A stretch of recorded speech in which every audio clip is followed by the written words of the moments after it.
अस्सलाम वालेकुम नाज़रीन, प्रोग्राम पाकिस्तान टुनाइट के साथ मैं हूं आदिल निज़ामी। नाज़रीन, 18वीं आइनी तरमीम का सबसे बड़ा पैकेज था, जिसमें आइनी तरमीम में हमने देखा कि NFC अवार्ड था, सूबाई खुद मुख्तारी, इस तरह की चीज़ें जो हैं मुतारिफ़ कराई गई थी। ऑन दी अदर हैंड जब 26वीं आइनी तरमीम आई तो उसमें एक जुडिशल पैकेज देखने को मिला, आइनी बेंचेस की तश्कील का मामला देखने को मिला। उसी टाइम एक बात सामने आ गई थी कि इसी तनाजुर में जो चीज़ें रह गई हैं, 27वीं आइनी तरमीम लाज़िम मंजूम हो चुकी है, लाजिम वो आएगी।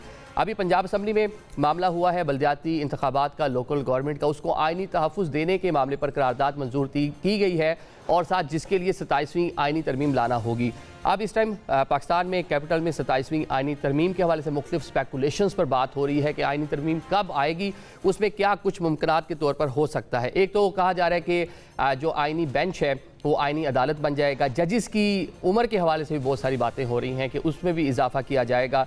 NFC अवार्ड और साथ में 18वीं तरमीम के हवाले सूबाई खुद मुख्तारी, वफाक के पल्ले कुछ नहीं बचता। एक जो वफाकी हुकूमत है उसका शिकवा रहता है कि तमाम जो रेवेन्यू है, पैसा है, सूबों को मिल जाता है, वफाकी हुकूमत पर फंड्स उस तरह से नहीं होते। तो उसमें कुछ तरमीम और कुछ चीज़ें मतलब सामने कह लें कि वफाक को मजबूत करने की बात मतलब सामने आ रही है। जो अदालती मामलात हैं, इस पर तो हुकूमती इत्तेहाद के हवाले से ये खबरें हैं कि तमाम लोग एक पेज पे हैं, मुत्तहिद हैं। लेकिन जो NFC अवार्ड के हवाले से 18वीं तरमीम के अंदर जो सूबाई खुद मुख्तारी के हवाले से चीज़ें थी, उस पर जो स्टेक होल्डर हैं, जो हुकूमती इत्तेहाद का भी हिस्सा हैं, उनको सामने कुछ तहफ़्फ़ुज़ात हैं। कब ये आइनी तरमीम आएंगी और ये मामला आगे किस तरह बढ़ेंगे, प्रोग्राम के पहले हिस्से में इस पर बात कर लेते हैं। जो मेहमान हमारे साथ मौजूद हैं उनका तारुफ कर हमें ज्वाइन करें स्टूडियोज़ में। हुज़ैफ़ा रहमान साहब स्टेट मिनिस्टर हैं, सेनेटर कामरान मुर्तज़ा साहब हमें ज्वाइन कर रहे हैं, सीनियर कानूनदान हैं, GUI फेस उनका ताल्लुक है।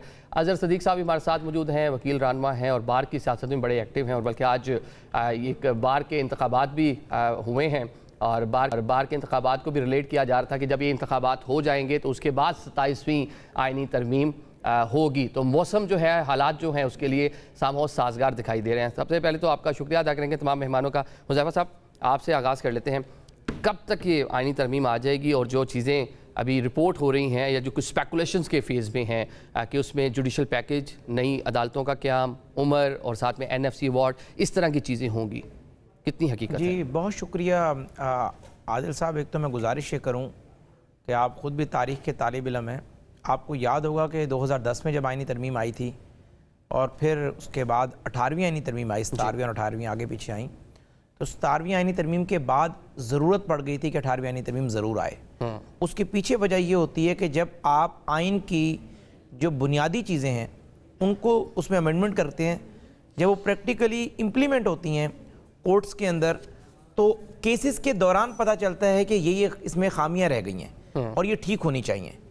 26वीं आइनी तरमीम भी आपके सामने है कि आइनी बेंच पहली दफ़ा बने कि जिस तरीके से बेंचों की तश्कील हुई, रोस्टर्स बनना शुरू हुए, तो हमें अदालतों से फीडबैक आना शुरू हुआ, लीगल फर्टिनिटी की तरफ से फीडबैक आना शुरू हुआ और बहुत सारी जेन्युइन चीज़ें जिस पर पाकिस्तान मुस्लिम लीग नून, पाकिस्तान पीपल्स पार्टी, GUI फे और इवन के तहरीक इंसाफ के वकला भी इस बात पर मुत्तफिक हैं कि इन चीज़ों को बेहतर होना चाहिए। अच्छा, तो एक तो 27वीं आइनी तरमीम पर पिछले 4 माह से काम हो रहा था, उन्हीं बुनियादों पर कि जो 26वीं आइनी तरमीम में अगर कोई कमी कोताही रह गई है, जो सुखम रह गए, तो उसको सुखम को ठीक कर लिया जाए, क्योंकि प्रैक्टिकली चीज़ें जब इंप्लीमेंट होती है तब उनका पता चलता है कि ये चीज़ें जो है इसमें कम हो गई हैं या खामियां रह गई हैं। तो अब इसमें ये जो सिर्फ 26वीं आइनी तरमीम में जो चीज़ें रह गई थी उनको पूरा किया जाएगा कि 18वीं तरमीम जिसमें NFC अवार्ड है, वफाक को दोबारा से एम्पावर करना? देखिए मेरी जो मालूमात हैं कि पीपल्स पार्टी का NFC अवार्ड और 18वीं आइनी तरमीम के हवाले से एक बड़ा शदीद मौक़िफ़ है। इतना शदीद है कि वो ज़ाहिर इस पर डिबेट भी नहीं करते, अगर बंद कमरों में कर भी लें तो मीडिया पे आकर उसको ऑन भी नहीं करते। तो इसके बारे में तो कहना कबल वक्त होगा, पीपल्स पार्टी के बगैर ज़रा 2/3 पूरी नहीं होगी। अलबत्ता जो 26वीं आइनी तरमीम में बेहतरी की गुंजाइश है, उस हवाले से पीपल्स पार्टी ऑन बोर्ड है और जब वज़ीर-ए-आज़म साहब बेहतर समझेंगे और ज़ाहिर है मुल्क की हालात हैं, सारी चीज़ें हैं आपके सामने है कि ऑपरेशन बुनियानुल मरसूस से हम निकले तो ये अफ़गानिस्तान का चैप्टर स्टार्ट हो गया, फिर उससे पहले जो है दरमियान में फ़लस्तीन वाला मामला आ गया, अमेरिका हम और मिलकर हमास और ज़ाहिर गज़ा में अमन कायम करते फिर रहे थे। अब जाकर मेरे ख़्याल से थोड़ा सा सियासी ठहराव आया है और मेरे ख्याल से कोई इसमें मुज़हका नहीं है कि अगर आइंदा आने वाले 2 हफ्तों में 27वीं आईनी तरमीम कर 26वीं आईनी तरमीम की जो लकूनाज हैं, या आप ये कहेंगे कि कुछ चीज़ें उसे बेहतर कर लिया जाए? हाँ। अजहर भाई बताएं जी, बता दिया गया था कि 26वीं आईनी तरमीम आएगी तो 27वीं जो है लाजिमुल मलजूम है, लाजमी वो आएगी। तो अभी टाइम आन पहुंचा है कि 27वीं आईनी तरमीम आ रही है। आपके पास क्या इतलात हैं, और आपको वैसे भी वकला कम्युनिटी से भी ताल्लुक है, क्या देख रहे हैं कि अदालती मामला ही सिर्फ फोकस होगा कि दीगर चीज़ें भी उसमें शामिल होंगी? अभी कामरान मुर्तज़ा साहब भी मौजूद होंगे। पहले बता दें, हम तो आईनी बेंचों के अगर हक में थे ना, तो ये थे कि जो सुप्रीम कोर्ट की इस वक्त कंपोजिशन है, ये ऐसे तो नहीं है। यानी आज ऐसा क्या अनोखा काम हो गया है कि हम बैठकर सोच रहे हैं, हम अदालतों के पीछे ही पड़ गए। यानी क्या अदालतों ने क्या कसूर कर दिया? अदालतों ने वो जुडिशल एक्टिविज्म, अच्छा वो कितनी जुडिशल एक्टिविज्म थी यार, क्या कर दिया? चंद कॉन्ट्रैक्ट ही कैंसिल हुए ना, तो आप उसी की हद तक सारा कर देते। लेकिन आप ये जो निजाम, यानी जजेस की उम्र की तादाद क्यों बढ़ाने की जरूरत है? क्या जरूरत है? क्या है? क्या यानी पहले नहीं पता था? जब जब जुल्फिकार अली भुट्टो साहब ने, उस वक्त नहीं पता था क्या? उस वक्त एज कम थी या ज्यादा थी? क्या यानी मकसद क्या था?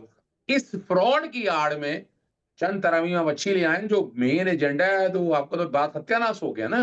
डॉक्ट्राइन ऑफ सिविलिटी का प्रिंसिपल और क्या है? यानी तीन चीजें समझ लें।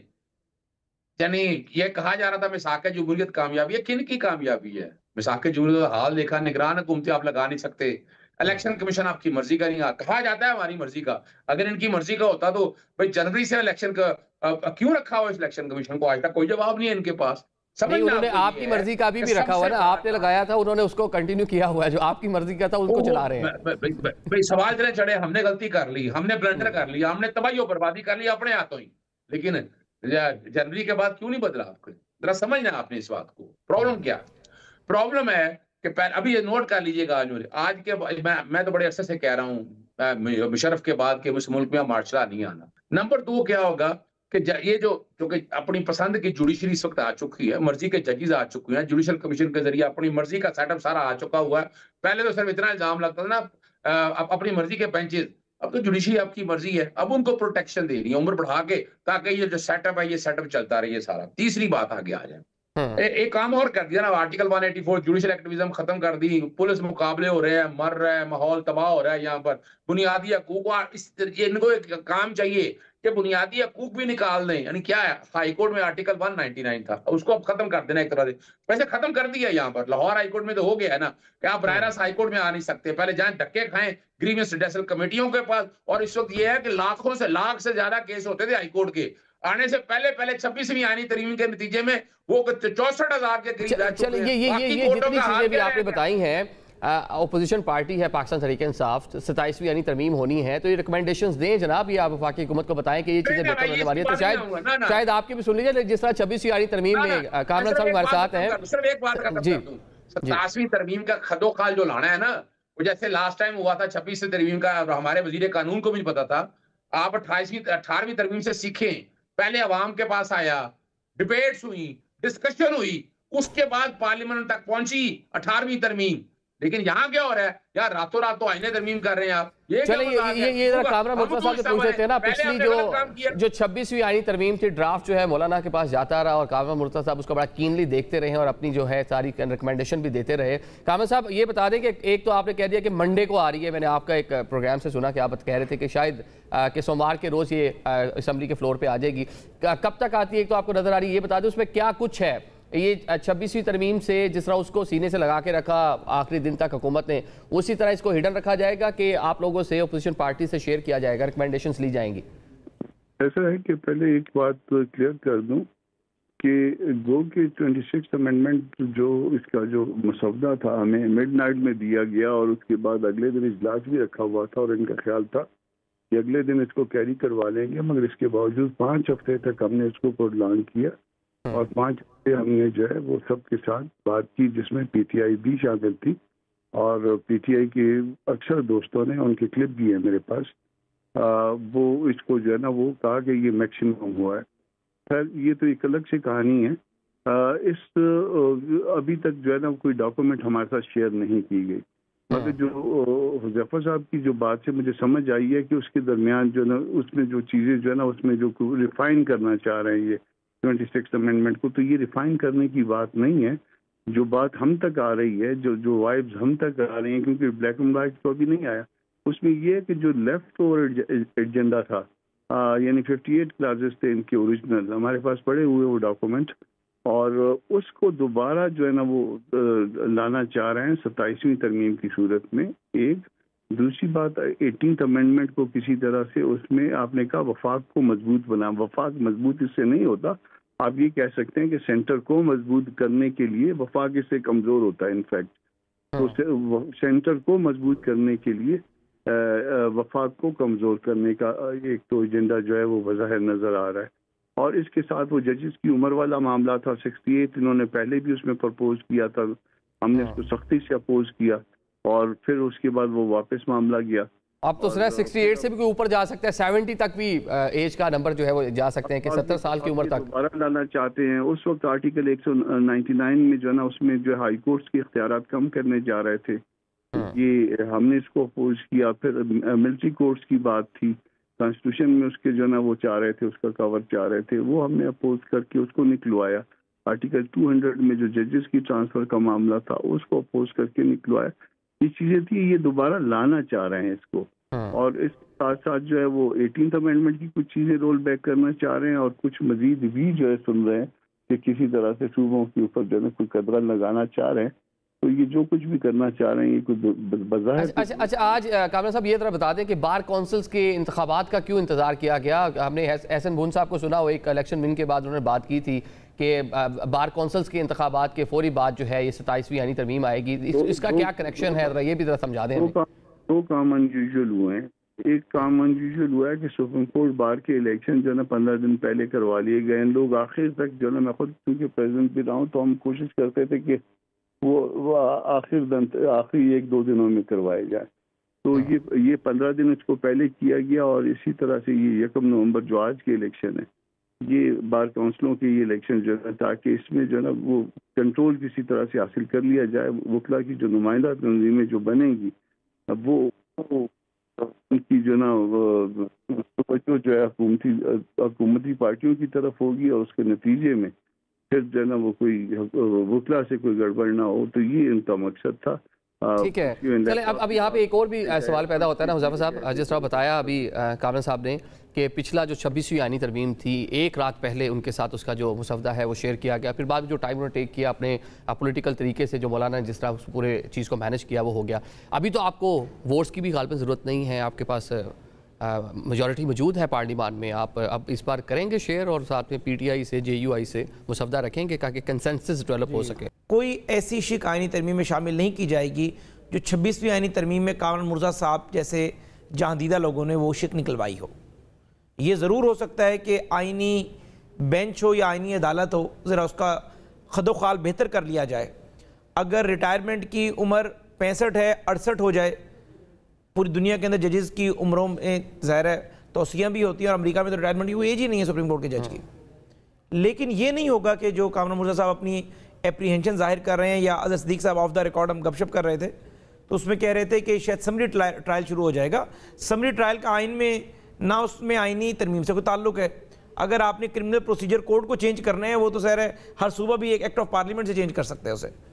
तो आइनी तरमीम जो आ रही है या आएगी जब भी, यानी जो मुनासिब वक्त होगा, उसमें मैं ये समझता हूँ कि सबसे अहम चीज़ 26वीं आइनी तरमीम के लकूनास को दुरुस्त किया जाएगा। ये हरगिज़ नहीं होगा कि आज रिजर्व सीटें मिलने से हमारी जो स्कोर है वो ऊपर चला गया 222-223 से, और फजल रहमान साहब या किसी को हम एतमाद में नहीं लेंगे, सारे स्टेक होल्डर्स को एतमाद में लेकर। और दूसरा, कामरान मुर्जा साहब ठीक है, इनकी बात में वजन है कि रात को आईनी तरमीम का मुसवदा दिया गया था, लेकिन उस रात को फिर इन्होंने फुल स्टॉप भी लगवा दिया था और फिर वो कई दिन मुसवदा तरमीम होती रही और फाइनल मुसवदा वही अप्रूव हुआ जिस पे तहरीक इंसाफ और फजल रहमान साहब दोनों को इत्तफाक था।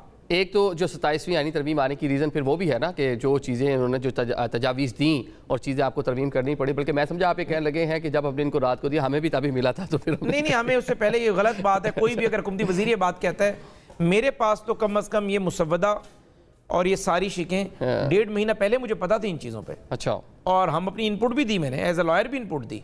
आर्टिकल 199 के हवाले से मेरी वही राय थी जो अपने कामरान मुर्जा साहब की राय थी, लेकिन इनकी राय में ये बुनियादी इंसानी हकूक़ को ज़्यादा टच कर रहे थे। लेकिन मैं इससे भी ज़्यादा ये कह रहा था कि लीगल फर्टिलिटी बहुत बड़ी तादाद में है, बिला वजह हम 1-1.5 लाख वकीलों को अपने पीछे ना लगाएं कि उनके हाई कोर्ट में रिट का जो जवाज़ है वो महदूद हो जाए और उनकी ज़रा प्रैक्टिस है, प्रोफेशन है, उनकी जो ज़रा मामलात हैं, फाइनेंसेस उसी से जुड़े होते हैं। ठीक है, तो लेकिन मकसद कहने का ये बात, कामरान मुर्तज़ा साहब हमारे बड़े हैं, उनकी हर बात की बड़ी कदर है, लेकिन ये बात गलत है कि हमें रात को दिया गया मुसव्वदा, कई दिन पहले था। चले आपको पहले मिल गया, उनको रात को दिया आप लोगों ने, फिर पहले शेयर कर लेते हुए ये शिकवा है, चले ये खत्म हो जाता है। उस टाइम तो आपको वोट भी चाहिए, नहीं, लेकिन हमने इनके हुक्म पे हम रुक गए थे। इनके हुक्म के बाद आईनी तरमीम तो रात को नहीं हुई, फिर वो कई दिन लगे। ठीक है, लेकिन इसमें इस आईनी तरमीम को जो एक जवाब बनाया गया, ये आपसे कमिटमेंट है कि मौलाना फजलुर रहमान साहब ज़रा उनकी नुमाइंदगी सेनेटर कामरान मुर्तज़ा साहब करते हैं। ये पार्लियामेंट सेनेट की मैं बात कर रहा हूँ लीगल इश्यूज पर। इंशाअल्लाह ताला ये इसका मुसव्वदा हम इन्हें कई दिन पहले देंगे, ताकि इनका गिला ना रहे। चले जी, एक तो जी कामरान साहब ये आपका गिला जो है चले दूर कर दिया पुराने वाला उन्होंने, लेकिन ये जो हम देख रहे हैं आईनी तरमीम आनी है अजहर सदीक साहब, इसका जो पंजाब असम्बली से करारदाद मंजूर हो रही है, उसमें जनाब लोकल गवर्नमेंट सिस्टम को आईनी तहफ़्फ़ुज़ देने की बात की गई है। लोकल गवर्नमेंट सिस्टम दुनिया भर में हम मिसालें देते हैं जनाब, जमहूरियत की मिसाल देते हैं और लोकल गवर्नमेंट सिस्टम की मिसाल देते हैं। हमारे यहाँ जितनी भी हुकूमतें रही हैं, जितनी भी पॉलिटिकल पार्टीज़ रही हैं, किसी ने भी जो लोकल गवर्नमेंट सिस्टम है उसको स्ट्रेंथन नहीं होने दिया। अगर उसको स्ट्रेंथन करने की बात हो रही है, आईनी तहफ़्फ़ुज़ देने की बात हो रही है, तो इसमें तो आप लोग को सपोर्ट करना चाहिए कम से कम तरमीम को। देखिए, क्वेश्चन ये नहीं है कि किसको सपोर्ट करना चाहिए या किसको सपोर्ट नहीं करना चाहिए। हम कोई 50 बुरे कामों में एक अच्छे काम को साथ लेके हम क्यों गुनाहगार बने सारे काम का। जैसे कामरान मुर्तज़ा भाई हैं हमारे, देखिए वो जो बात कर रहे हैं ठीक है, किसी इनफरादी शख्स की ये बात होगी।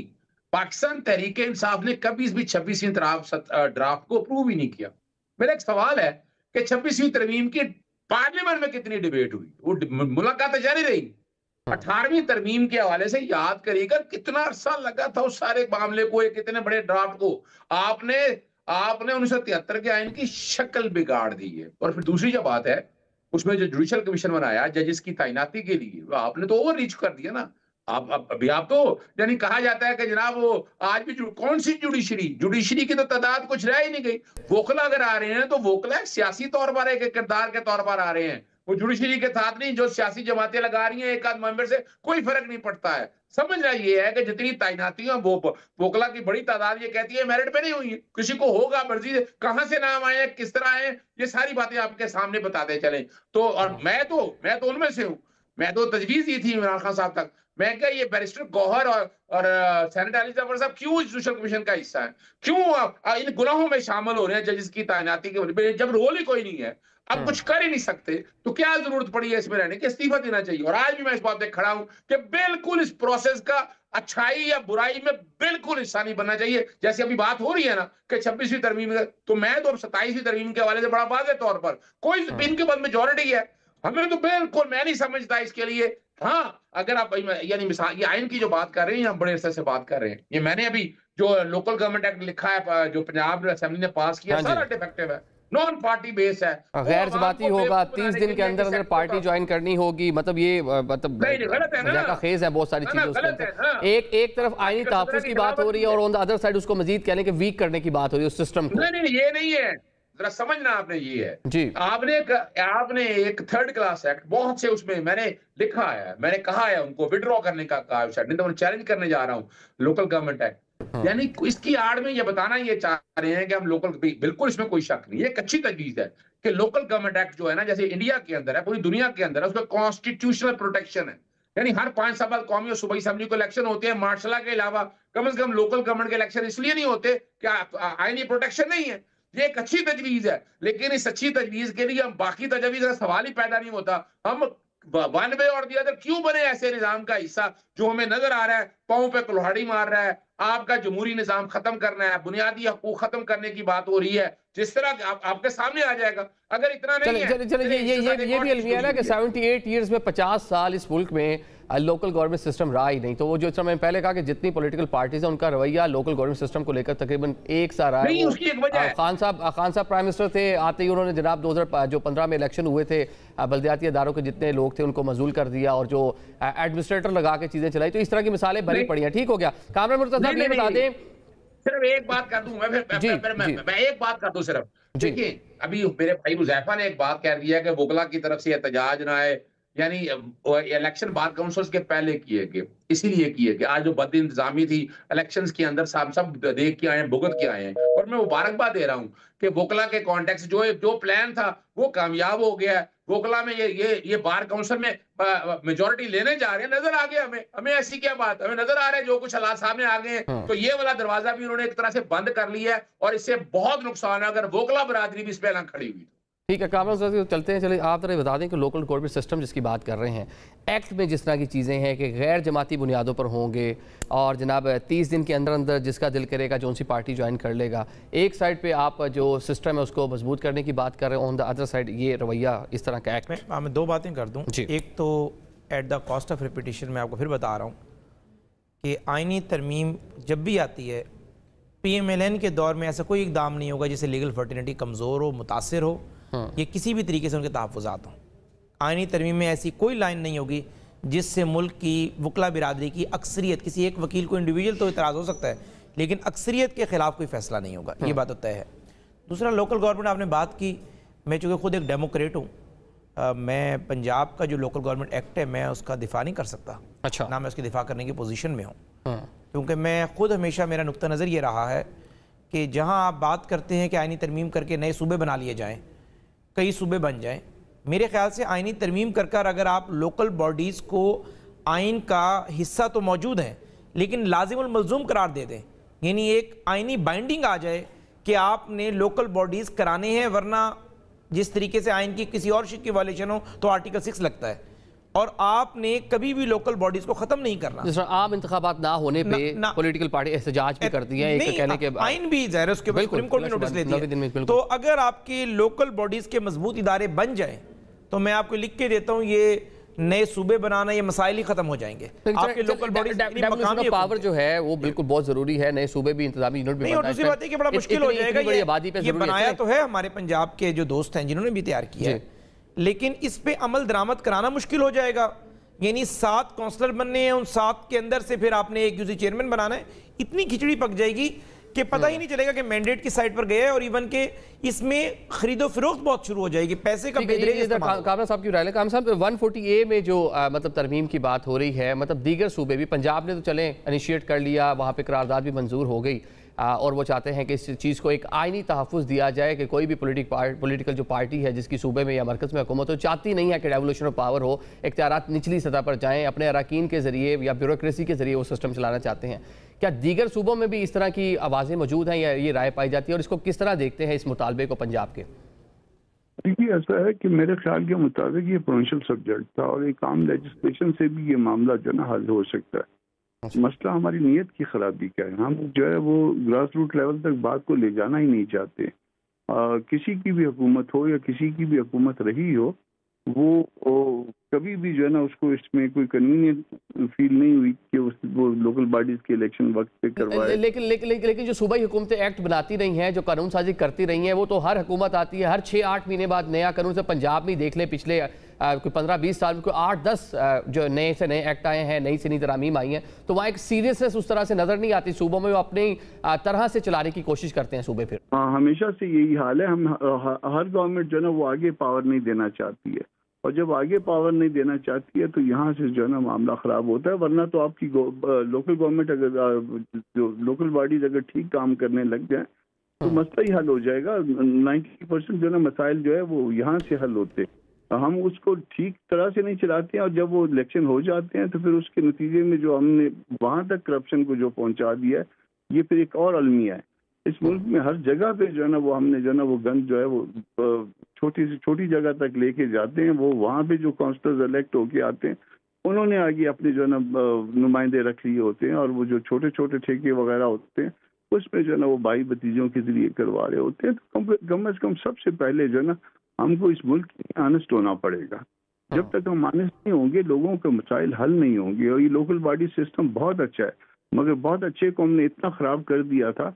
मैं ये बिलीव करता हूँ कि औरतें हमसे ज़्यादा ईमानदार होती हैं, मगर वो भी जो है ना बीच में जो है वो जो काउंसलर्स इलेक्ट हुई थी उनके बारे में भी शिकायत आने लग गई थी। तो ये अजीब गरीब मामला है। इसको कॉन्स्टिट्यूशन के बजाय जो ना अगर हम ऑनेस्ट हैं तो इसको हम सूबों को, क्योंकि इख्तियार है, तो सूबों में इस मामले को सेटल करें और आपस में बैठ के ये तय कर लें कि इसके बाद जो है ना वो लोकल बॉडीज इलेक्शन होंगे, वक्त पे होंगे, और उसके बाद हम इसको रिजॉल्व नहीं करेंगे। उसका एक लास्ट आपका कमेंट चाहिए सर। ये बता दें कि जब आप लोगों की वोट की ज़रूरत थी उस टाइम आपको मुसवदा एक रात पहले मिला, अभी तो वोट भी पूरे हैं, तो इस बार तो शायद हुकूमत वो भी जो हुज्जत तमाम के लिए आप लोगों के सामने पार्लियामान में शायद वो आपके सामने रख दें, तो क्या लाएमल होगा आप लोगों का? 27वीं आईनी तरमीम तो आ रही है, कहाँ स्टैंड करेंगे? मिल के कोई जॉइंट अपोजिशन मिल के कोई प्रोटेस्ट करेंगे इसके खिलाफ क्या? वरना हुकूमत का नंबर तो पूरे हैं। मेरी जो इन्फॉर्मेशन थी, मैं अपनी इन्फॉर्मेशन आपके साथ शेयर करता हूँ कि मंडे को ये लाएंगे। अब ये पता नहीं कि मंडे को लाएंगे या नहीं, मगर मेरी इन्फॉर्मेशन ये है। और अगले 2 दिन में जो है ना वो वहाँ से कैरी कराने की कोशिश करेंगे सेनेट से। ये जो है ना इनका हम सारे दोस्त होते हैं ना, तो कहीं ना कहीं लीक हो जाती है, कहीं ना कहीं जो है ना वो बात दूसरे तक चली जाती है। तो ये 2 दिन के अंदर अंदर जो है ना ये अमेंडमेंट जो है ना ये कैरी कराना चाहते थे सेनेट से और फिर देन जो है ना नेशनल असेंबली में। तो इस तरह से ना कर, इसके ऊपर डिबेट कर लें, इवन पब्लिक भी कर लिया जाए तो वो सबसे अच्छा काम होगा, ताकि पब्लिक की इनपुट भी आ जाए। ठीक है, आपने बजा फरमाया कि लोगों तक भी इसको लेकर जाना चाहिए और तमाम जो स्टेक होल्डर हैं उनसे भी इस पर बात करनी चाहिए। नाज़रीन, अभी प्रोग्राम में एक ब्रेक की जाने और ब्रेक के बाद अगले सेगमेंट में बात करेंगे। पाकिस्तान तहरीक-ए-इंसाफ के कुछ पुराने लोग एक बार फिर से एक्टिव हुए हैं, कुछ मुलाकातें जारी हैं, ये पूरा मामला क्या है और ये किस तरह पाकिस्तान तहरीक-ए-इंसाफ के अंदरून जो पॉलिटिक्स है पड़ रही है, इस पर बात करेंगे। एक ब्रेक लेते हैं।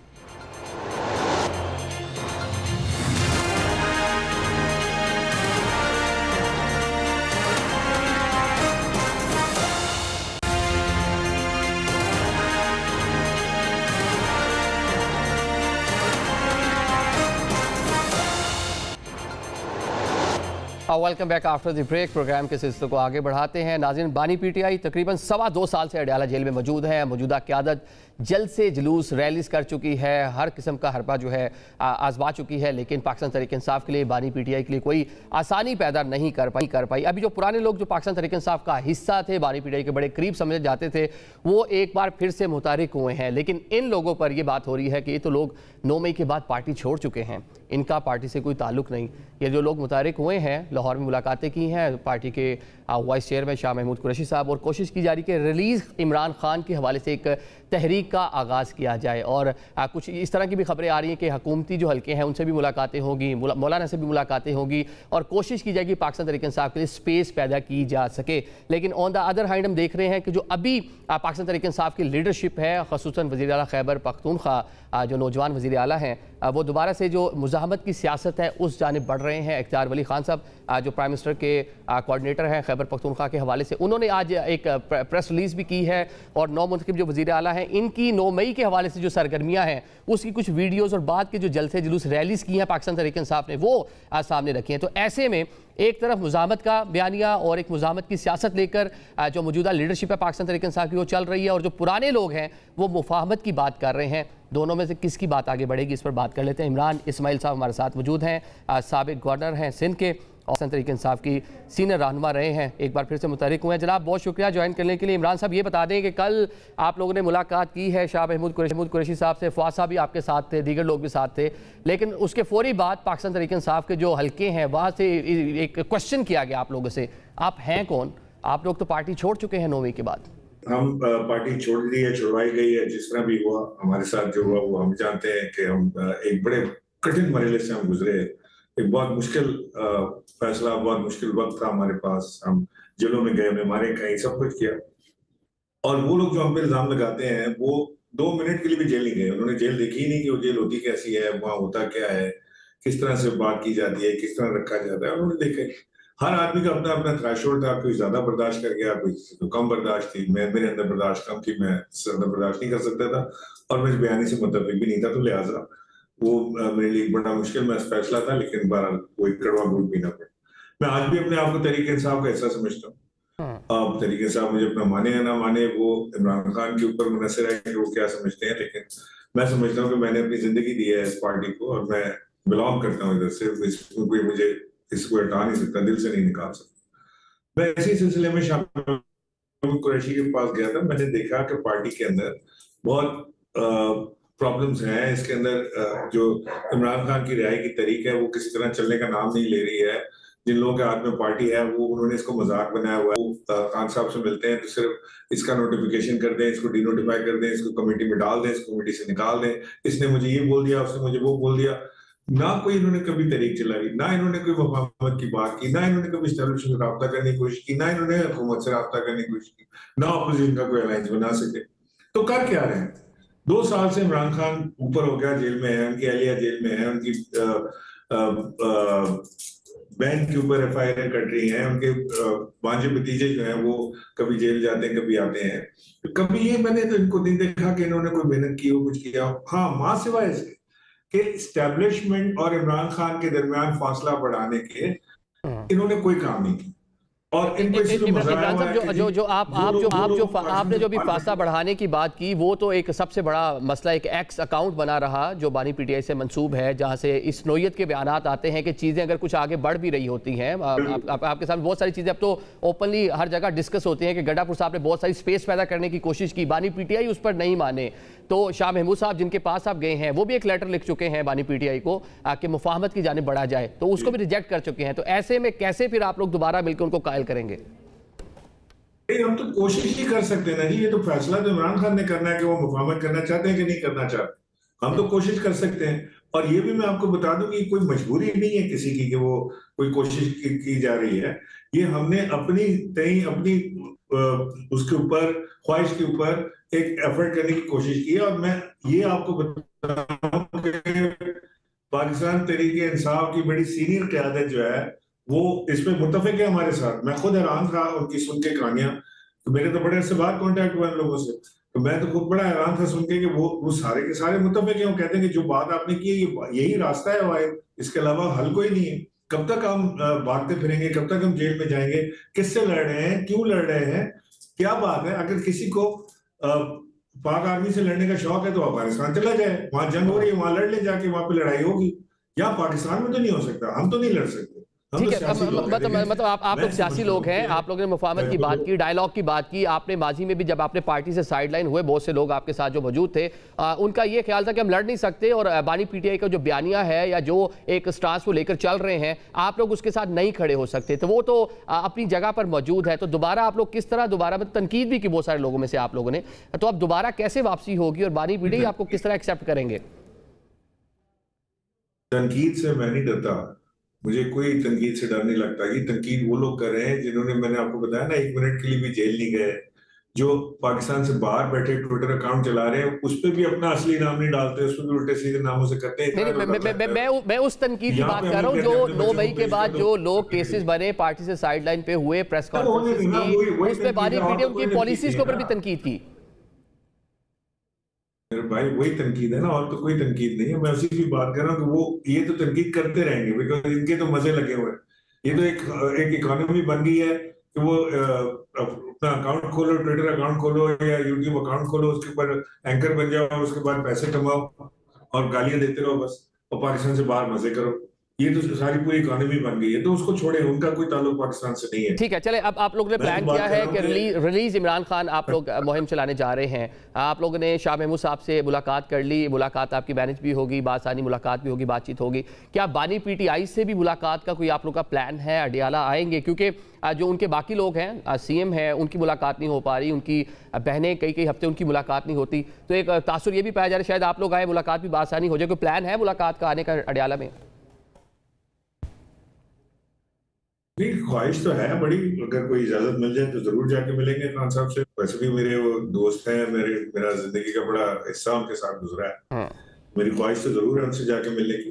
लेकिन ये जो आपने बात की ना कि इस प्लान को अमली जामा कैसे पहनाएंगे, मैं आपको एक चीज ये बताऊं कि जो लोग इमरान खान के पास जाते हैं ना, ये मेरा ख्याल है कि वो इमरान खान को असल हकीकत नहीं बताते। वो खान साहब को वही बताते हैं जो वो सुनना चाहते हैं कि जी लाखों लोग तैयार हैं, हजारों लोग कुर्बानियां देने के लिए तैयार हैं, रेवोल्यूशन जो है वो सड़क के किनारे पे खड़ा हुआ है, आपके इशारे के मुंतजिर है, बस ये फलाने को कमेटी से हटा दें तो ठीक हो जाएगा, फलाने को लगा दें तो ठीक हो जाएगा। इनको जाके इमरान खान को बताना है कि रेवोल्यूशन नजर नहीं आ रहा, इस वक्त कोई रेवोल्यूशन मुझे नहीं दिख रहा कि रेवोल्यूशन आ रहा है। किसी के अंदर इतनी जरूरत या हिम्मत नहीं है कोई जाके इमरान खान से बात करे और उनको बताए हकीकत के साथ ये ऐसा नहीं है, ये मामला इस तरह से है और हमें सियासी हल ही निकालना है। इमरान खान खुद सियासी हल के हमेशा मुतमिन नहीं रहे हर चीज में। जंगों के अंदर तक तो वो कहते हैं कि सियासी हल निकालो, टेबल पर बैठ के बात करो। इराक अमेरिका की वॉर में भी वो ये कह रहे थे, इराक ईरान की वॉर में भी वो ये कह रहे थे, वो अफगानिस्तान और अमेरिका की वॉर में भी यही इसी में रहे कि टेबल पर बैठो, हल निकालो, तालिबान के साथ बैठ के बात कर लें, फलाने के साथ बैठ के बात कर लें, तो इनके साथ बैठ के बात करने में क्या प्रॉब्लम। हल तो बातचीत से ही निकलेगा, और यही बात खान साहब को बतानी है और समझानी है, क्योंकि खान साहब लेकिन इमरान साहब आप बात कर रहे हैं कि इन्फॉर्मेशन नहीं पहुंच रही खान साहब तक, लेकिन उनकी सगी बहनें उनसे मिल रही हैं। जो बात वो खान साहब तक पहुंचाती हैं, पहुंचाना चाहें वो पहुंचा सकती हैं, और जो बात उनका मैसेज आता है वो हम देखते हैं कि उनके एक्स अकाउंट पे भी नजर आता है, बाकायदा तौर पर प्रेशर भी की जाती है। तो मतलब आप ये कह रहे हैं कि जिन लोगों की उन तक रसाई है वो ठीक इन्फॉर्मेशन नहीं पहुंचा रहे, उनमें उनकी बहनें भी शामिल हैं, उनमें पार्टी के मौजूदा चेयरमैन भी शामिल हैं, साबका सीएम भी शामिल है, दीगर लोग भी शामिल हैं। बहनों को तो निकाल देना इसमें से, क्योंकि बहनें तो सिर्फ अपने भाई की रिहाई की तहरीक चला रही हैं, उनका तो सियासत से कोई ताल्लुक लेना देना है ही नहीं, बिल्कुल। न पहले था पार्टी में कोई रोल, ना आगे कोई पार्टी में रोल मुझे उनका नजर आता है। लेकिन जो बाकी लोग जो जा रहे हैं, शायद वो खान साहब के शहर में या खान साहब के खौफ में या खान साहब के सामने जबान नहीं खुलती है, तो वो हकीकत बयानी नहीं कर पा रहे हैं उनसे, वो बातें सुना रहे हैं जो खान साहब सुनना चाहते हैं, और उसी बेस पर खान साहब के फैसले नजर आते हैं। जब हम थे पार्टी में, हम तो खान साहब से लड़ा करते थे, उनकी किसी बात से अगर मुतफिक नहीं होते थे तो हम तो खान साहब से लड़ जाया करते थे, उनको बनाते थे, फैक्शन फिगर्स बताते थे, डांट भी सुनते थे उनकी, बट हम बात करते थे। और कई बार मुझे याद है, अपने 20 साल रफाकत में मैंने खान साहब से कई बार ठीक है चले, आप बड़े करीब रहे, आप उसको याद कर रहे हैं। लेकिन सेकेंडली ये बता दें कि अभी आप मुलाकातें जो करनी हैं दीगर पार्टीज़ के लीडर से, वो सब एक नून की क़यादत से भी मिलेंगे, मौलाना से भी मिलेंगे, लेकिन बानी पीटीआई का तो एक मौक़िफ़ रहा है कि इनसे बात नहीं करनी, इनके पल्ले कुछ नहीं है, बात करनी है तो सीधी इस्टेब्लिशमेंट से करनी है। तो आप लोग कहाँ से, किस मैंडेट के तहत जाके उनसे बात करेंगे, मिलेंगे? नहीं, मैंडेट कौन देगा हमें? हमें तो पार्टी में एक्सेप्ट नहीं कर रहा कि आप पीटीआई के, तो मैंडेट किसने देना है मुझे? मैं तो वो करूंगा जो मुझे सही लग रहा है, मुझे जो लगता है कि हाँ ये रास्ता ठीक है, ये रास्ता इमरान खान की राय तक चला जाएगा, ये रास्ता पीटीआई को तबाही से बचाने तक चला जाएगा, वो करूंगा। फैसला तो इमरान खान ने करना है। मेरा अगर किसी को मौलाना फजलुर रहमान से किसने कहा कि इमरान खान ने मना किया मिलने के लिए? उन्हें तो वफूद भेजे अपने, अभी भी पीटीआई वाले जा रहे हैं उनसे मिलने के लिए, तो मौलाना फजलुर रहमान से वो मिले तो ठीक है, मैं मिलूं तो कैरेक्टर डील है, ये तो कोई बात है ना भाई। चले आप ये एक अच्छी कोशिश कर रहे हैं अपनी पार्टी को दोबारा से मतलब स्ट्रीमलाइन करने के लिए, दोबारा से उसको कह लें कि उसके जो हालात मुश्किल है उसको बेहतर करने के लिए। लेट्स सपोज कि आप ये तहरीक अपनी आगाज़ करते हैं, रिलीज़ इमरान खान, और कोशिश करते हैं और कुछ फ़ज़ा पैदा करने में भी कामयाब हो जाते हैं, और बानी पीटीआई आपकी जो पूरी कोशिशें हैं उससे मुतफिक नहीं होते, तो फिर क्या होगा? क्या माइनस मतलब वन मैन, मतलब कि उसके बाद कोई और ग्रुप, शाह महमूद साहब, इस तरह की बहुत सारी चीज़ें मार्केट में हैं? ये बिल्कुल फजूल थ्योरी है। माइनस इमरान खान कोई चीज नहीं है। PTI minus Imran Khan doesn't exist. PTI का एग्जिस्टेंस ही नहीं है इमरान खान के बगैर। जहाँ सारे पीटीआई के लीडरान को आप मिला लें, शाह महमूद कुरैशी समेत, इजाज चौधरी समेत, बेगम यास्मीन राशिद, आप मुझे अगर उसका हिस्सा समझते हैं तो मुझे भी मिला लें, सारों को मिला लें, इमरान खान का नेमल बदल तो कोई नहीं है। तो ये तो बिल्कुल भूल जाए, माइनस इमरान खान तो कुछ है ही नहीं। अगर इमरान खान नहीं मानेंगे तो इमरान खान अपनी जो उनकी पॉलिसी है उस पर चलेंगे। हो सकता है उनको हमारी बात समझ आ जाए, हो सकता है ना समझ आए। हमारी तो एक लास्ट डिच एफर्ट है कि किसी तरह हम अपनी पार्टी को इस मुसीबत से और दलदल से निकालें। ठीक है, और मौजूदा जो लीडरशिप है पाकिस्तान तहरीक इंसाफ की, किसी स्टेज पे उनसे भी बात होगी? बैरिस्टर गौहर हैं, सलमान अकरम राजा हैं, कि उनको भी एक साथ मिलाया जा सके, उनको पहले हम अपने मौके पर लेकर आए और फिर बानी के पास जाएं लेकर? बिल्कुल ऐसे ही होगा। उनको अप्रोच करेंगे, उनसे जाके बात करेंगे, कोशिश करेंगे कि वो हमारी बात सुने, समझें। मुझे उम्मीद है कि वो भी मकमावत की सियासत के ऊपर उनको भी इतराज नहीं होगा। और कई लोगों से पीटीआई के इस वक्त जो एग्जिस्टिंग ओहदों पर हैं या पार्लियामेंटेरियन हैं, उनसे बातचीत भी हुई है, और बड़ी हिम्मत अफजा बातचीत ये है कि वो खुद कॉल करके हमें कह रहे हैं कि जी आपके ये इकदाम बिल्कुल ठीक है और हम इसमें साथ आना चाहते हैं। तो लेट्स सी, अगर कोई चीज ऐसी बनती है तो हम तो पार्टी के लिए ही कर रहे हैं ना, हम तो मुल्क के लिए कर रहे हैं, हम और कुछ हिंदुस्तान के लिए तो काम नहीं कर ठीक हो रहे गया। हैं। इमरान साहब मुझे बिल्कुल आखिर मुझे ये बता दें कि कल आपने जो शाह महमूद साहब से मुलाकात की, एक तो उस मुलाकात में शाह साहब ने आप लोगों को क्या कहा, एक तवील अरसे से वो भी मतलब जेल में मौजूद, और सेकेंडली इस आपकी मुलाकात के बाद जो आप लोगों ने गेट टुगेदर की है, उनकी सेहतयाबी जो है उस हवाले से आप मिलने गए थे और आप पे सियासी गुफ्तगू भी हुई। क्या पाकिस्तान तहरीक इंसाफ की जो मौजूदा लीडरशिप है, बैरिस्टर गौहर है, सलमान अकरम राजा, इनमें से भी किसी ने आपसे रब्ता किया? नहीं, मेरे से डायरेक्ट रब्ता तो नहीं हुआ किसी का भी, लेकिन मैं कोशिश करूंगा कि मैं रब्ता करके बातचीत इनसे करूं। और जब हम कल शाह महमूद कुरैशी साहब से मिलने गए, he was in high spirits. वो इमरान खान के बेरीना साथी हैं, उन्होंने कुर्बानी दी है, वो बिल्कुल भी इमरान खान को छोड़ने के या कोई ऐसी चीज नहीं सोच रहे, वो इमरान खान के साथ चलेंगे। मुझे यकीन है कि वो इमरान खान का साथ बिल्कुल भी नहीं छोड़ेंगे, वो उनके साथ रहेंगे। और शाह महमूद साहब ने भी इसी बात का हम भी कोई ये नहीं कहने गए थे कि आप उनको छोड़ दें और आप मेरे साथ, मुझे अपना कायद मान लें और मेरे साथ चल पड़े। तो ये बेवकूफ़ी वाली बातें जो सोशल मीडिया पे चलती हैं वो है। लेकिन शाह महमूद कुरैशी बिल्कुल पक्का इस बात के 100% हामी थे कि टेम्परेचर्स को डाउन करने की जरूरत है, एस्टेब्लिशमेंट से बात करने की जरूरत है, मफाहमत का रास्ता खोलने की जरूरत है, नॉर्मल सियासी प्ले ग्राउंड के अंदर आके गेम खेलने की जरूरत है, जंगी मैदान में गेम नहीं खेला जा सकता। ठीक है, मतलब कि एक सेंस जो पाकिस्तान तहरीक इंसाफ के साथ के लोग उनको समझ आ गया कि लड़कर कुछ नहीं मिलना, मुजाहमत से कुछ नहीं मिलना, बिला आखिर जो एंटिटीज़ हैं, जो स्टेक होल्डर्स हैं, उसके साथ बात ही करनी होगी और बात से ही मामला आगे बढ़ेंगे। बहुत शुक्रिया इमरान इस्माइल साहब हमारे से, साबिक गवर्नर सिंध और साबिक रहनुमा है पाकिस्तान तहरीक इंसाफ के। नाज़रीन, प्रोग्राम में अभी एक ब्रेक की तरफ बढ़ते हैं। ब्रेक के बाद जो दो अदारे पंजाब में, एक पंजाब में और एक वफाक में अमल में आए थे, जिसमें NCCIA और CCD पंजाब है, उसके बारे में गुफ्तगू करेंगे।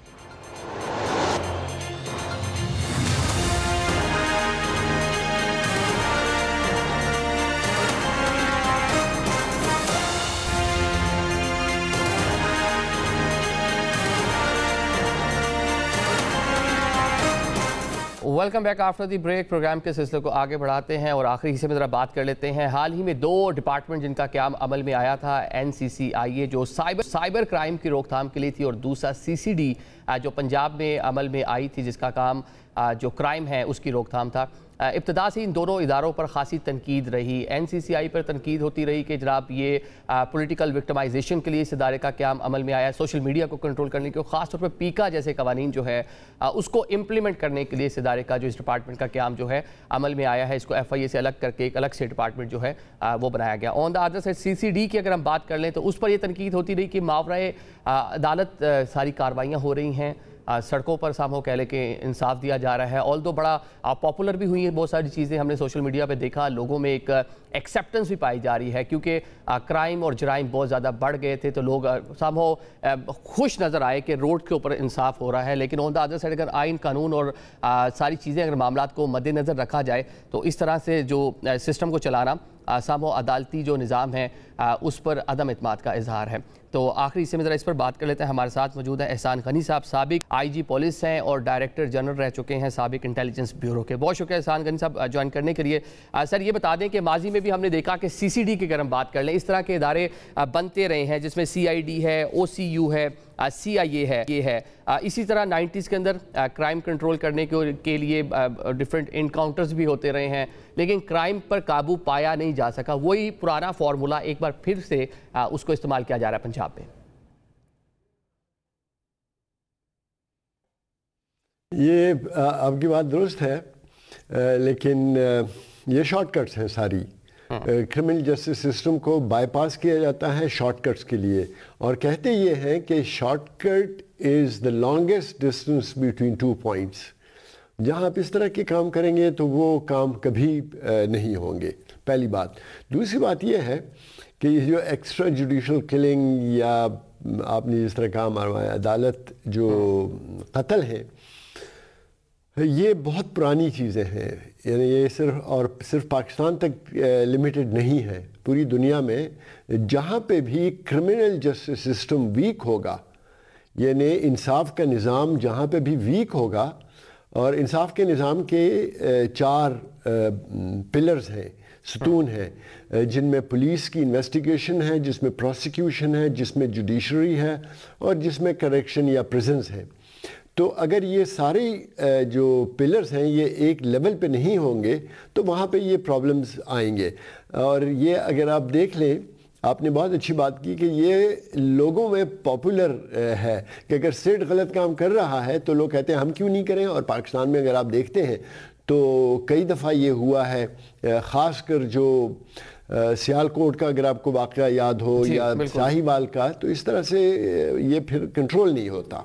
ठीक है, मतलब इस तरह के वाक़यात जो हैं वो स्ट्रीट के ऊपर जो है वो कह लें कि सामो अगर एक रियासती अदारा या एक सूबाई हुकूमत का एक ऑर्गन इस तरह की चीज़ें कर रहा है तो लोग आज खुद भी इस तरह की चीज़ों की जानिब कह लें कि माइल हो जाते हैं। ठीक है, लेकिन जो आपने एक्सेप्टेंस की बात की, लोगों में जो एक्सेप्टेंस आ रही है, ये अदालती जो निज़ाम इंसाफ है हमारा, ये सामो उस पर अदम एतमाद है। वैसे कोई काबिल तारीफ़ तो नहीं है हमारा जो अदालती निज़ाम है, लेकिन सामो उस पर एक मज़ीद कह लें कि एक स्टैंप लग रही है कि लोग बिल्कुल बिलीव करना छोड़ गए हैं उसके ऊपर। मैं आपको इसमें आई गो वन स्टेप फर्दर जो आपने बात की है, और वो ये है कि हर एक्स्ट्रा जुडिशल किलिंग हमारे जुडिशल सिस्टम के ऊपर एक धब्बा है कि क्यों हमारा ये सिस्टम नहीं चल रहा। और इसकी कई वजूहात हैं। ये अगर आपको याद हो तो जो नेशनल एक्शन प्लान 2014 बना था उसका पॉइंट नंबर 20 यही था, revamping of the criminal justice system. और मैं इस बात पे यकीन रखता हूँ कि अगर हमारा रेस्पॉन्सिव क्रिमिनल जस्टिस सिस्टम होता, प्रोएक्टिव सिस्टम होता, तो जो नेशनल एक्शन प्लान 2014 के 20 पॉइंट्स हैं उनमें से 16 पॉइंट्स की आपको ज़रूरत ही ना पड़ती अगर आपका सिस्टम चल रहा होता। तो ये आपने बिल्कुल ठीक कहा, ये जुडिशरी को और जो इस तरह की किलिंग होती हैं, अब मुझे इस वक्त तो नहीं पता, लेकिन जब पहले ज़माने में होती थी तो उसका एक जुडिशल कमेटी बनती थी या जुडिशल कमीशन बनता था कि ये क्यों इस तरह से हुआ। लेकिन मुझे नहीं पता कि अब वो हो रहा है और वो कितना सही है और उसमें लोगों को सज़ाएं मिली हैं, पुलिस ऑफिसर्स को बहुत सज़ाएं मिली हैं। एक और मैं आपको इसका रिपरकशन बताता हूँ। आपको याद होगा कि 94, 95, 96 में कराची ऑपरेशन जब हो रहा था तो वहाँ पे भी ये बहुत दस्तूर बन गया था, क्योंकि मुखालिफ जो लोग थे, मिलिटेंट ऑर्गेनाइजेशन थी एथनिक, वो भी यही कर रही थी। अब इसमें जब स्टेट ये शुरू कर दे तो पुलिस यानी लॉ इन्फोर्समेंट स्टेट में और टेररिस्ट्स में और क्रिमिनल्स में कोई फर्क नहीं रहता। और ठीक है, आप भी वही कर रहे हैं। स्टेट के कहने पर जो डिपार्टमेंट है उसके अफसरान जो है एक्शन लेते हैं, कार्रवाई करते हैं और उस मामले को लेकर आगे बढ़ते हैं। कुछ तो केसेस डेफिनेटली वो स्टेट के लिए कर रहे हैं, डिपार्टमेंट के लिए कर रहे हैं, लेकिन एक खदशात का इजहार किया जाता है जिसकी अब रिपोर्ट्स भी हो रही है बहुत सारी चीज़ें कि अफसरान अपने तई भी बहुत सारे मामला, अपने लिए भी बहुत सारी चीज़ें जो है वो सेट कर रहे हैं। पैसों के एवज लोगों को उठाया जा रहा है। इस तरह की बहुत सारी शिकायत आनी शुरू हो गई है, खासतौर से CCD के हवाले से पंजाब में इस तरह की खासी जो है शिकायत मसूल हो रही हैं। हमारे कुछ ऑफिसर्स को जो इस तरह की हरकतें करते थे उनको सज़ा के तौर पे ये कहा जाता था कि they are assassins in uniform, यानी ये यूनिफॉर्म में किराए के कातिल हैं। तो जब ये इस लेवल पे हमारे जो क्रिमिनल जस्टिस सिस्टम के ऑर्गन्स हैं और जुडिशरी जो लास्ट हमारा एक होप है और वो इस पे खामोश है, तो ये तो हम फिर और एक और बात, ये कभी भी ऐसे जुर्म नहीं ख़त्म होगा, ये बार बार उभरेगा। आप थाने में जाते हैं तो अक्सर थानों के बाहर लिखा होता है, शायद आपने पढ़ा हो, और वो ये लिखा होता है कि नफ़रत जुर्म से है, मुजरिम से नहीं। यहाँ आप जुर्म से तो नफरत नहीं कर रहे हैं, ये बल्कि पुलिस वैन्स के ऊपर भी लिखा होता है, ये तशहीर की जाती है पुलिस की जानिब से अपनी। चले ये मामला हो गया। NCCIA अगर हम उसकी बात कर लें, बहुत सारे जो बैरून ममालिक से शिकायत थी कि पाकिस्तान में लोग बैठ के डिफरेंट नौयत के साइबर क्राइम के अंदर मुलविस हैं। FIA का साइबर क्राइम विंग ऑलरेडी मौजूद था, उसे अलग करके इस जो डिपार्टमेंट है इसका क़याम अमल में लाया गया और शुरू में इसको सब हो एक तासुर है कि हुकूमत ने अपनी पॉलिटिकल विक्टिमाइजेशन के लिए या डिजिटल मीडिया को कंट्रोल करने के लिए उसका इस्तेमाल किया। लेकिन अब जनाब खबरें आ रही कि उसके अफसरान जो हैं वो इजी मनी, जो यूट्यूबर हैं, कंटेंट क्रिएटर हैं, जो वहाँ से पैसा कमा रहे हैं, बाहर से पैसा पाकिस्तान ला रहे हैं, उनको टारगेट किया गया और बहुत सारे लोगों से सिर्फ इसलिए केसेस बनाए गए हैं ताकि उनसे पैसा हटाया जा सके। अच्छा, ऑनेस्टली ये इस इदारे के बनाने में कोई हर्ज नहीं। हालांकि एक इदारा था जो कि यही काम कर रहा था तकरीबन FIA में, और उस को एक हमारा बड़ा शौक़ है कि हम जब एक इदारा देखते हैं कि ये काम नहीं कर रहा, तो बजाय इसके कि उसको आप बेहतर बनाने की कोशिश करें, हम अलग एंटिटीज़ बनाना शुरू कर देते हैं और वो इट डजंट वर्क। तो ये ज़रूरी था कि इस किस्म का एक इदारा हो। अब प्राइवेसी में और सप्रेशन में बहुत एक थिन लाइन है। अब इस लाइन को आप कहाँ और कब क्रॉस करते हैं, तो अच्छी बात अगर हम देखें तो है कि कॉम्बैट करना है, क्योंकि ये जो साइबर क्राइम है ये इतना, और साइबर टेररिज्म ये इतना एक समझ लें फाइन एक साइंस बन गया है कि इसको आम बहुत जो ममालिक हैं, जो बहुत एडवांस्ड ममालिक हैं, वो नहीं इससे निपट सकते।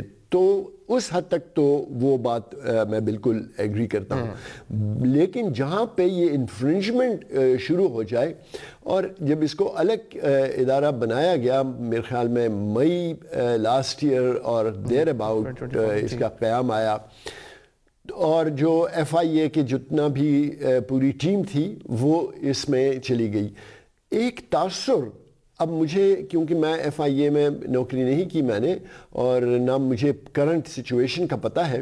अच्छा, 2-3 जो इन्होंने से जून जुलाई में जो इन्होंने काम किए, बहुत बड़े कारनामे इन्होंने सरअंजाम दिए कि ये जो फ्रॉड हो रहा था इसमें बहुत सारे सैकड़ों लोगों को इन्होंने पकड़ा और सारा कुछ ऑल वेरी वेल। अरबों रुपए की जो भी आप बात कर रहे हैं कि बहुत अच्छा काम भी था। अरबों रुपए की जो है कह लें कि लोगों से पकड़े भी गए, जो पाकिस्तान में बैठ के गैर मुल्क में फ्रॉड हो रहा था। ये तो कुछ चीज़ें जिसके लिए इस इदारे का क्याम अमल में आया था, कुछ चीज़ें अच्छी थी, लेकिन ऑन द अदर साइड जिस तरह अभी आपने इशारा किया कि कुछ इस तरह की भी गिरफ्तारियाँ हुई जिनका तासुर ये था कि ये किसी इदारे की जानिब से कहने पर की गई हैं। तो शायद इस इदारे के लोगों ने भी वो जो भी आपने बात की कि उसी नोयत की कोई पावर जो है फील करना शुरू की, जिसके बाद अपने भी कुछ अजाइम और पैसे की उस मामले के अंदर इसके लोग जो है मुलविस हो गए। बहुत शुक्रिया सर आपका अदा करेंगे। नाज़रीन, ये इदारे जो बुरे नहीं हैं, लेकिन इनको चलाने का जो तरीकाकार है उस पर डेफिनेटली बात की जा सकती है, उस पर बहस हो सकती है। और अभी जो अपेरेंटली चीज़ें नज़र आ रही हैं, CCD पंजाब हो या NCCIA हो, अदारे बुरे नहीं हैं, लेकिन इनको चलाने वाले लोग या उनके अजाइम जो हैं उस पर कड़ी नज़र रखने की ज़रूरत है इस टाइम। आज के प्रोग्राम से हमें इजाज़त दीजिए। अल्लाह हाफिज़।